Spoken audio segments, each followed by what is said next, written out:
পরিকাঠামোর উন্নয়ন ছাড়া রাজ্যের উন্নয়ন সম্ভব নয়, তাই বর্তমান সরকার পরিকাঠামো উন্নয়নের উপর সর্বাধিক গুরুত্ব দিচ্ছে।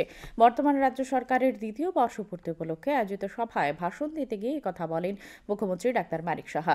বিগত বাম আমলের সমালোচনা করে তিনি বলেন, তারা গৈবল্সীয় কায়দায় মিথ্যা প্রচার চালিয়ে জনগণকে বিভ্রান্ত করত, যে কারণে পিছিয়ে পড়েছিল এই রাজ্য। শুধু তাই নয়, ত্রিপুরা সহ গোটা উত্তর পূর্বাঞ্চলের লক্ষ্যেই বর্তমান কেন্দ্রীয় সরকার কাজ করছে বলে উল্লেখ করেন তিনি। রাজ্যে বাম আমলের নানা কাজকর্মেরও সমালোচনা করেন মুখ্যমন্ত্রী।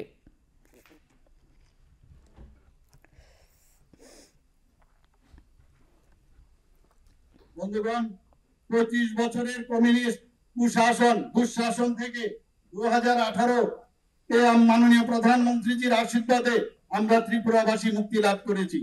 খুন, সন্ত্রাস, উগ্রবাদ, উগ্রপন্থীদের সৃষ্টি করার কারিগর এই সিপিএম কে সাধারণ মানুষ দেখেছে। এরূপ কংগ্রেসকে আমরা দেখেছি। কংগ্রেসের সময়ও তাদের থেকে ধান নিয়ে একই স্টাইলে ওনারাও শাসনভার এখানে করেছেন। আজ ওরা গণতন্ত্রের কথাই বলেন। কোথায় ছিল গণতন্ত্র? মানুষকে ওরা মানুষ বলে গণ্য করতো না বন্ধুগণ। গোয়েবলসীয় কায়দায় এখনো ওরা মিথ্যাকে বারবার বলে ওরা চেষ্টা করছে, এবং ওদের যে পার্টি সেখানে কিন্তু মিথ্যা বলার গোয়েবলসীয় কায়দার একটা কারখানা। 2024-25 অর্থ বছরে বাজেটের আমাদের যেটা আমরা রাখা হয়েছিল 7,800 কোটি টাকা, এর জন্য ইনফ্রাস্ট্রাকচার ডেভেলপমেন্টের জন্য আমরা 7,000 কোটি টাকা রেখেছি।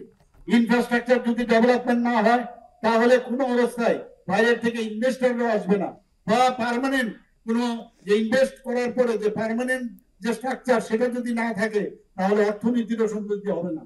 আমাদের বর্তমানে মাথা পিছু গড় হাই প্রায় দ্বিগুণ হয়েছে। 2017-18-তে ছিল 1,444,000 টাকা, 2023-24-এ 1,77,723 টাকা হয়েছে বন্ধুগণ। জিএসডিপির কথা যদি বলি, 2013-14-তে ছিল মাত্র 25.5 কোটি, আর 2023-24-তে আমাদের এখানে এখন যে জিএসডিপি বেড়ে 82,002 কোটি হয়েছে। বিরোধীদের সমস্ত চক্রান্তকে অতিক্রম করে রাজ্যে এখন শান্তি প্রতিষ্ঠিত হয়েছে বন্ধুগণ।